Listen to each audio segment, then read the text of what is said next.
Alors, plus de 20% de productivité et un taux d'absentéisme diminué de 15% quand on a un espace de travail bien conçu. Eh bien, le bien-être et l'espace de travail, ce sont deux préoccupations de mon invité Philippe Savajol. Salut Philippe. Bonjour.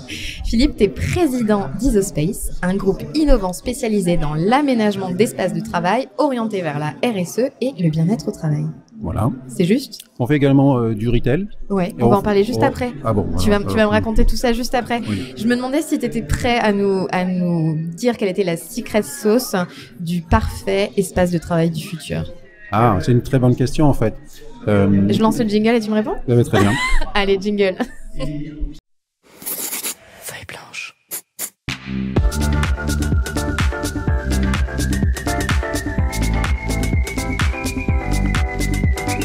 40 nuances de Next. Philippe, je vais vite te donner la parole parce que je sens que tu as envie de nous parler de tous tes sujets parce que t'es quelqu'un de passionné avant tout et tu es aussi hyper convaincu que le lieu de travail, c'est pas juste un lieu fonctionnel, mais c'est un lieu de bien-être, un lieu de sociabilisation et tu penses ces espaces de cette manière-là. Ben, c'est comme ça qu'on les pense chez Isospace depuis toujours en fait. Et il se passe plusieurs choses. C'est pour ça que tu m'as coupé, je voulais parler du retail, c'est important, le retail et l'hospitality, parce qu'on se rend compte que de plus en plus les codes convergent. Exactement. Et on parlait souvent en retail de l'expérience du client, l'expérience client. Ouais. Et de plus en plus, en tout cas nous chez Isospace, c'est comme ça qu'on le positionne, on parle de l'expérience du collaborateur et des collaborateurs. Donc, quel sera le future of work et quel est le meilleur environnement de travail dans le futur? Ce sera certainement un endroit éthique, un endroit de design et très collaboratif. Mais il peut être n'importe où. Il peut être dans une enseigne sportive comme ici, il peut être dans un hôtel, Oui. il peut être dans une gare, Oui. il peut être dans les bureaux traditionnels. Il sera quelque part dans tout ça à la fois. C'est rigolo parce que quand tu dis les retailers s'inspirent de plus en plus et c'est vrai que pendant longtemps, on parlait pas de magasins, mais on pouvait parler de concepts sur des personnes qui faisaient des choses un peu innovantes dans le retail. Il y a ce côté cocooning aussi qu'on a besoin de retrouver quand on est chez un commerçant pour créer une vraie identité. Ça fait partie de l'identité finalement de la marque. Oui, c'est ça. Nous, on fait du concept également. Donc, certaines marques viennent nous voir et puis on essaie d'en extraire la substantifique moelle et puis de l'incarner, Ouais. de personnaliser dans leur boutique, dans leur concept. Et pour les bureaux, c'est un petit peu plus subtil parce que un bureau peut être découpé en plusieurs phases. Il peut y avoir une phase où on fait de la créativité. Donc là, on va faire des salles de créativité. Pour certaines boîtes de techno, on fait également des salles de sieste. Et on fait des bureaux type traditionnels. On peut faire tout ça, on peut tout dessiner, les réaliser. Dans un même espace. Et donc, vous laissez libre cours à la créativité. Ce matin, à ta place, j'avais Alain Veil. Et Alain Veil, il me disait que les entrepreneurs, c'était des créateurs, au même titre que des peintres, que des musiciens. Ils avaient ce côté créatif. C'est ce que tu as aimé en reprenant cette boîte, parce que c'est une boîte que tu as rachetée en 2007, c'est ça? Voilà, j'avais une première carrière dans la finance. Ouais. Et en 2007, alors je vais répondre à ta question de manière un petit peu bizarre, mais je pense qu'on a tous une énergie dans la vie. Ouais. On est avec cette énergie, et moi, mon énergie, c'était d'être entrepreneur. C'était naturel, et tout ça, ça demandait qu'à s'exprimer. Donc, Mais au départ, c'est pas la voie dans laquelle tu as été mis ou tu as choisi. Ouais, vraiment, il faut gagner un petit peu de sous pour être entrepreneur, surtout quand tu rachètes l'entreprise. Et puis faire des erreurs chez les autres, c'est aussi sympathique, on en fait moins chez soi. Ouais. Et voilà, bon, ça s'est fait comme ça pour moi.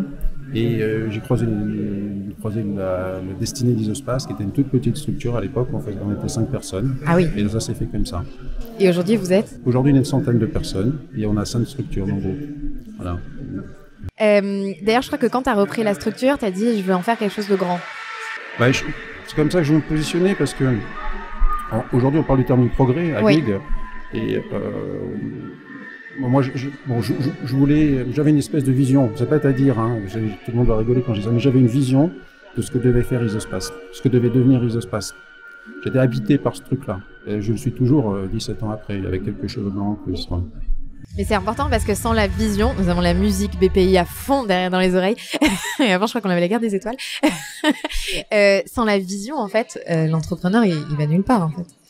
Non, c'est ça. C'est ça. Ouais. Donc, alors si on revient sur le sujet du lieu du futur, ce sujet aussi du bien-être au travail qui est finalement au cœur de votre métier, mais aussi qui devient un sujet un peu plus public, c'est-à-dire qu'on se dit pas on va que au travail, on va dans un lieu, on va voir ses collègues.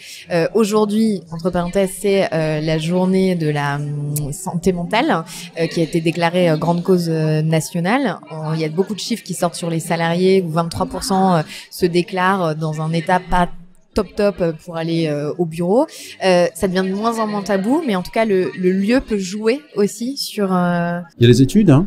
Il y a des études. Il y a une étude Gallup, si ma mémoire est bonne, qui explique, qui indique qu'un espace de travail dans lequel il fait bon vivre, c'est l'engagement qui augmente de 89%. Ce qui est énorme. Pour les salariés, c'est énorme. Ouais. C'est énorme. Et aujourd'hui, on est tous dans une chaîne d'entreprise, on est en pénurie de main-d'œuvre qualifiée.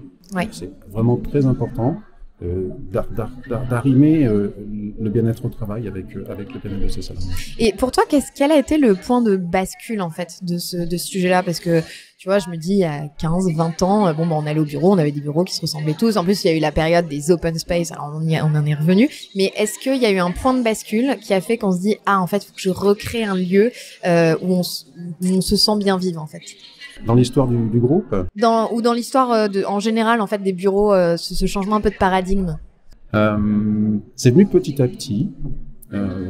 Nos clients nous y ont amené, la société, on est témoin de la société, on est témoin de l'évolution de la société. Du progrès de la société sur ce sujet. Oui, parce qu'on parle de progrès. Les générations qui arrivent sur le marché du travail sont différentes. Elles ont des attentes extrêmement différentes. Tu es beaucoup plus jeune que moi. Quand j'ai commencé à travailler, il était attendu que je vous voie mon patron. Oui. Aujourd'hui, si tu attends ça d'une génération Z, il s'en va tout de suite en courant, il s'en va tout de suite en courant. Donc tout ça, c'est une démarche assez naturelle. Et nous, nos designers, nos architectes, se nourrissent un petit peu de ça. Ils sentent les tendances. C'est venu, voilà, c'est un processus naturel qui vient tout ça. Alors, dans l'histoire du groupe, c'est différent. Je peux en parler si tu le souhaites. Ouais. Mais en tout cas, pour ce qui est du marché lui-même, ça s'est fait comme ça, à mon avis. Et dans le groupe? Alors le groupe, on est commencé à 5, on est 100. C'est très différent en fait, parce que le groupe a été constitué par... l'idée que j'avais sur ce groupe, c'est d'en faire une croissance bottom-up. On est parti à 5. Donc, la première phase, ça a été d'apprendre notre métier technique, donc l'électricité, la cloison. Etc. La deuxième phase du groupe, qui a été vraiment une rupture, ça a été de commencer à faire un bureau d'études. On était purement en exécution avant, on n'avait pas de bureau d'études. Donc on a créé cette notion de bureau d'études, commencé à réfléchir. On n'était pas encore dans le design. Et tout ça s'est fait en rachetant 9 entreprises en 17 ans. Et on a racheté des entreprises de tailles différentes, des entreprises qui étaient dans des métiers très classiques, les métiers du bâtiment, et des entreprises on a racheté une start-up. On l'a toujours, elle s'appelle Coloris.com. C'est une start-up, c'est un site e-commerce qui nous a fait complètement swapper. Ça a été encore un autre virage dans le groupe. On est devenu très digital et on a racheté des sociétés avec toujours l'idée de se dire on va chercher une compétence qu'on n'a pas pour rajouter et renforcer la boîte sur différents sujets. Et ces sujets-là, ça amène des sujets d'intégration des autres équipes. C'est pas toujours évident les intégrations d'équipes. T'as une recette pour que ça se passe à peu près bien? L'écoute. Ouais. L'écoute. Accueillir les différences. Mmh. Et c'est une question qu'il faut se poser d'ailleurs avant d'acheter. Quand tu rencontres le potentiel, celui que tu vas acheter. Quelle est la différence de culture? Est-ce que les différences de culture sont compatibles? Ouais. Est-ce qu'on est capable de tisser des liens, d'écrire des histoires communes? Et sur les 9, c'est ça? Tu m'as dit? Sur les 9, toutes les histoires ont fonctionné? Non, avec plus ou moins de succès. Ouais. Une histoire qui est plus difficile que d'autres. Et d'autres où l'intégration, c'est... Et d'autres où l'intégration a été merveilleuse, bien sûr. Tu as dit, être une boîte en croissance, c'est amener les collaborateurs tout le temps à un autre step, oui. En fait. Comment on fait justement pour relever ses manches et les amener? Parce qu'ils comptent aussi sur toi, celui qui a la vision, celui qui mène la boîte, pour les amener au step d'après. Alors, il faut embarquer tout le monde, c'est très difficile. Et l'histoire du groupe est vraiment très difficile parce qu'on est une espèce de... On est une histoire... Il se passe une histoire d'hybridité en réalité, parce qu'on fait des métiers très traditionnels et des métiers extrêmement compliqués, extrêmement sophistiqués. Nos architectes design n'ont pas grand-chose à voir avec nos menuisiers. Oui. Ils vivent sur des niches de l'âge qui sont complètement différentes. Comment on a fait ça? On a fait ça, comme je te disais, en bottom-up et complètement en autofinancement. Alors, ce qui rajoute une contrainte. Oui. Et au fur et à mesure qu'on rajoutait des compétences, au fur et à mesure qu'on progressait, c'est le terme du progrès, on rencontrait des clients qui attendaient des choses différentes de nous. Donc ça veut dire que nous, on fait que des prototypes quand tu réfléchis.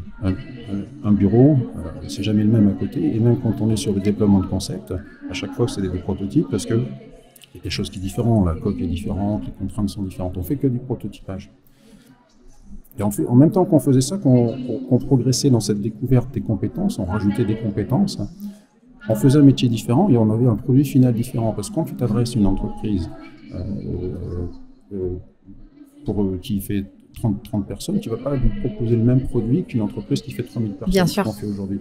Donc en réalité, moi, ce que je dis, et c'est la quadrature du cercle chez nous, chez Isospace, c'est que la voiture est lancée à 150 km sur l'autoroute, sans perte de vitesse. Il faut ouvrir le capot, se tordre le bras, aller changer le carburateur. Et puis quand on a fini avec le carburateur, il faut changer la roue. Alors finalement, tu vois, cette voiture, elle se scale au fur et à mesure, mais il faut toujours qu'elle reste sur 150 km/h parce que sinon on est rattrapé et on recule. C'est ça, c'est comme ça qu'on essaie d'embarquer les collaborateurs. Et donc se pose la question de... À un moment, se pose la question de la rupture. Oui. Parce que quand tu fais des procédures, on a commencé à 1,6 million. Quand à 1,6 million, tu passes à 4 millions d'euros, c'est plus du tout la même boutique. Oui. Et ça se gère de manière très très différente. Tu es obligé de tout changer. Tu es pratiquement obligé de tout changer. Et donc tu changes en tout cas de paradigme. Et là, c'est là que c'est difficile de... Tout le monde est d'accord avec ce que je dis. Ouais. C'est là que c'est difficile d'embarquer tout le monde. Ouais. Et alors ma petite astuce, qui n'est pas toujours bien vécue en interne, ma petite astuce, c'est de changer la table. On part sur un truc différent, de pivoter sur quelque chose de différent. Bonne astuce. Tu m'as dit avant qu'on commence cette interview, je suis un peu émue d'être ici parce que c'est aussi une enceinte sportive. Oui. Et tu es un féru de sport. Le sport, c'est très important dans ma vie. Ouais. Et on fait beaucoup de parallèles en ce moment entre les sportifs de haut niveau et les entrepreneurs. Ça te parle, ça, toi? Tu sais bien, oui, parce que je suis... je sais. Mais nos auditeurs ne le savent pas. Alors moi, j'essaie de rendre ce que j'ai dans ma vie d'entrepreneur, j'ai reçu beaucoup, et j'essaie de rendre ce que j'ai reçu. Et une façon de le faire, c'est de participer à l'Institut de mentorat entrepreneurial. J'ai été mentoré moi-même il y a quelques années. Et donc maintenant, j'essaie de mentorer des sportifs. Des sportifs, parce qu'il y a des chemins plus, il y a des sportifs. Donc là, on a eu la chance, Isospace a eu la chance de passer 2 ans à côté de Guillaume de Courchemont, qui était un kayakiste magnifique. Oui. On l'a accompagné pendant sa préparation aux Jeux Olympiques. Malheureusement, il n'a pas réussi à passer la qualification. On a continué à l'accompagner dans sa transition professionnelle. Il est devenu chef d'entreprise. Et qu'est-ce que ça a apporté aux collaborateurs dans la vie de l'entreprise que tu t'investisses, alors toi en tant que mentor auprès de lui, mais plus généralement pour la société? Moi j'ai souhaité, comme je suis sportif et je trouve que les valeurs du sport sont magnifiques, j'ai eu mes plus belles émotions d'homme avec le sport, en tant que petit sportif, mais en tant que supporter. C'est le vélo en toi? Ouais, c'est le vélo. C'est pas le kayak, c'est le vélo. C'est le vélo, ouais. Et donc, comme j'ai placé les valeurs du sport au centre des valeurs de l'entreprise, avoir quelqu'un qui les incarne, c'était vraiment très intéressant. Et Guillaume a vraiment joué le jeu, il a passé du temps avec nous, il est venu plusieurs fois à nos soirées, à nos soirées de Noël, il nous a reçus sur sa base génétique, on a fait une journée de team building avec lui. Et également, il a fait quelque chose de vraiment très sympa, c'est qu'il est venu, une matinée où il était à disposition des entreprises, des collaborateurs, et là il a expliqué sa préparation. Il a expliqué sa planification, il a expliqué l'engagement qu'il devait avoir pour réussir ses compétitions. Et le kayak, ça paraît comme ça, le sport, en fait, il s'entraîne tout le temps. Et ça, c'était, je trouve, extrêmement intéressant que les collaborateurs s'approprient ça. et entendre cette partie-là. Entendre ça. Ce matin, j'avais à ta place Jeanne Maréchal, qui est escrimeuse, qui fait partie de l'équipe de France, qui est aussi à l'INSEP. Et elle me disait, moi je trouve que chaque citoyen devrait avoir le droit, comme nous, sportifs de haut niveau, un préparateur mental, un coach mental, un psy, parce qu'on n'a pas besoin que quand ça va mal, mais pour nous aider à avoir chacun de nos objectifs. La préparation mentale chez un sportif, c'est central. Est-ce qu'il a délivré aussi des choses sur ce sujet à tes équipes? Ouais, bien sûr, il a fait passer sur son engagement, sa passion. Et le kayak, c'est un sport qui n'est pas professionnel en France. Donc, il a passé 15 ans de sa vie à préparer les JO, et malheureusement, il n'a pas pu y participer. Mais il a vraiment incarné ça. En tout cas, il a dit quelque chose de très touchant quand on a discuté avec lui. Il a dit, Philippe m'a dit qu'il avait autant appris que moi, même plus appris que moi, et il était étonné de ça. Mais je crois que c'est un des ressorts du mentorat, c'est que le mentoré et le mentor, et surtout le mentor, apprend quelquefois plus que son mentoré. Oui, bien sûr. Mais on n'a pas le droit d'y toucher. L'idée du mentorat par rapport au coaching, c'est qu'on doit rester très en retrait. Et on doit plutôt jouer sur l'effet miroir et sur la mise en perspective des choses. Avec Guillaume, je veux dire, pour moi, c'était extrêmement difficile de ne pas être émotionnellement impliqué. Ouais. Mais j'ai vécu ça avec beaucoup d'intensité. Et effectivement, il nous a appris plein de choses. Parce que, donc, il a vécu cet échec. Et moi, personnellement, il m'a appris plein de choses parce qu'il a vécu ce rebond, cet échec de ne pas pouvoir être qualifié aux Jeux Olympiques. Au même moment, je vivais un échec personnel en tant qu'entrepreneur, où le groupe vivait un échec, c'est qu'une de nos structures n'allait pas très bien, on a été obligé de la passer en sauvegarde. Ça s'est fait à quelques semaines près. Et donc avoir l'exemple de Guillaume, voir la manière dont il rebondissait, ça m'a beaucoup inspiré pour gérer cette situation difficile pour un entrepreneur. Pour toi, pour l'entrepreneur, sachant que lui, il a dédié toute sa vie pour avoir ses jeux. Lui, c'était sa vie. Ouais. Nous, c'est très embêtant d'avoir une structure qui ne va pas très bien, mais le groupe, lui, il continue sa voie finalement. Donc l'enjeu n'était pas le même. En tout cas, ce beau programme Team Réussite qui est copiloté par l'IME et INSEP Alumni est un fort lien entre les entrepreneurs et les sportifs, et on a vu tous les ponts qu'il peut y avoir, et je crois que les sportifs nous apprennent bien plus à nos entrepreneurs. Ils sont de plus grands sportifs de haut niveau que nous encore entrepreneurs. Je te propose Non, j'ai une petite question avant qu'on passe à nos petites rubriques qu'on a emmenées dans nos valises. On est sur BX, c'est le terme du progrès. Comment toi, tu progresses? C'est quoi pour toi la notion de progrès? Pour moi, le progrès, il y a une notion de mouvement. Ouais. Il y a une notion de passer d'une situation A à une situation B, et en se disant que la situation B sera plus favorable, plus éthique, plus responsable, plus agréable. Voilà. Et moi, j'ai commencé tout petit, tout entrepreneur d'une boîte de 5 personnes, mais aujourd'hui, il y a 100 personnes. Je suis remis en question par mes collaborateurs tous les jours, pratiquement. Et j'ai fait le choix d'embarquer des collaborateurs passionnés avec moi au capital, de leur laisser cette place-là. Et ce choix, il est très impliquant parce que finalement, il faut les laisser grandir, il faut les laisser s'épanouir. Ça veut dire leur faire de la place et donc trouver, pour le chef d'entreprise que je suis, trouver des espaces où je les gêne pas.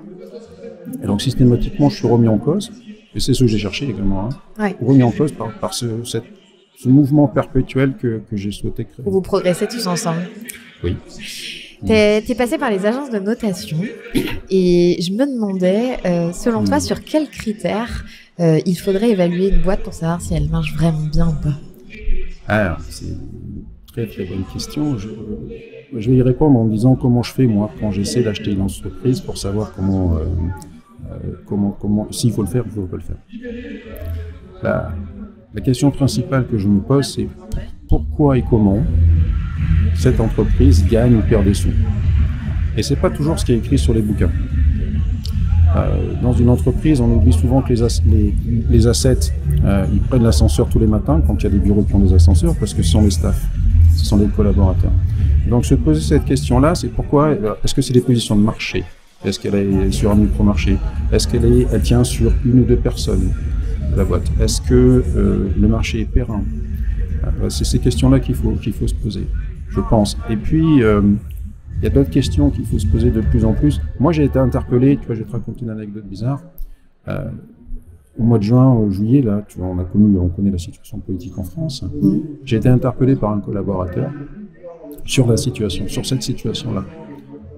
On fait des entretiens, on fait des entretiens où je m'adresse à tout le monde pour parler du groupe. Et cette question est venue complètement brute pour point.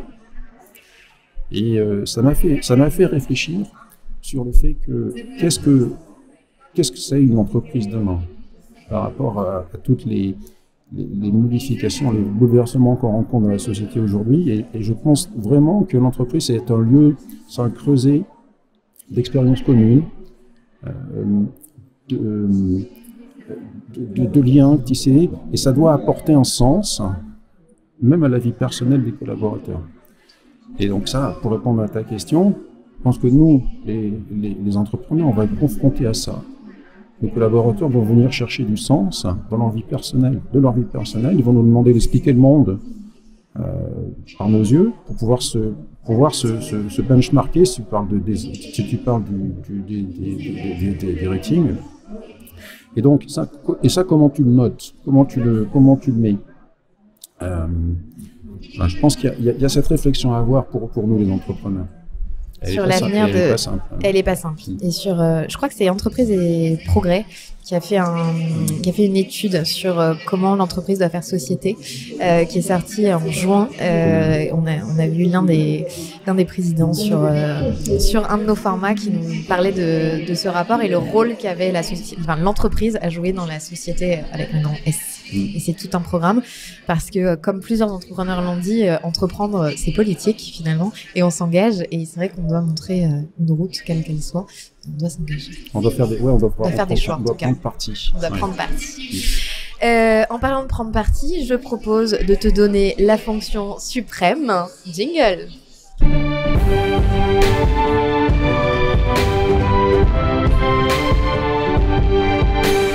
Parce que c'est notre projet!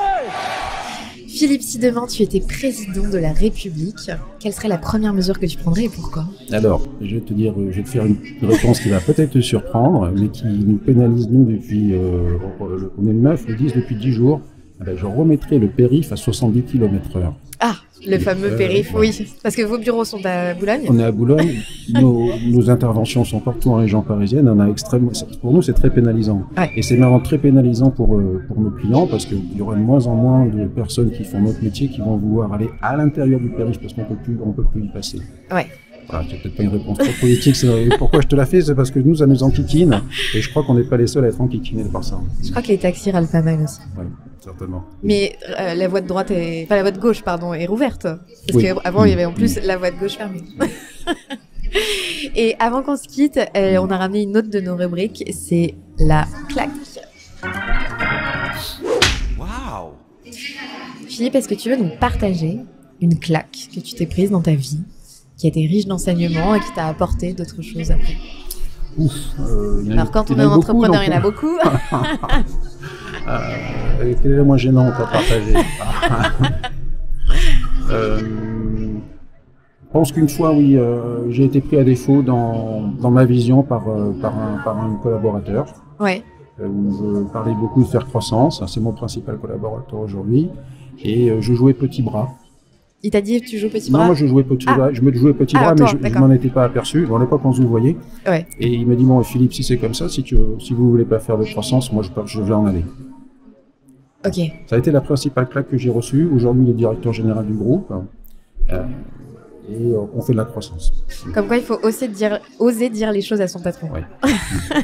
Merci Philippe pour cet échange et à très bientôt pour suivre la suite des aventures et peut-être l'acquisition de la 10e boîte. Ah, c'est en cours. Ah, c'est en cours, donc bientôt. Bientôt. Merci à vous tous de nous suivre et n'oubliez pas de vous abonner à la chaîne Feuille Blanche Média pour manquer aucun de nos contenus. À bientôt sur la chaîne. Bye bye. Feuille Blanche.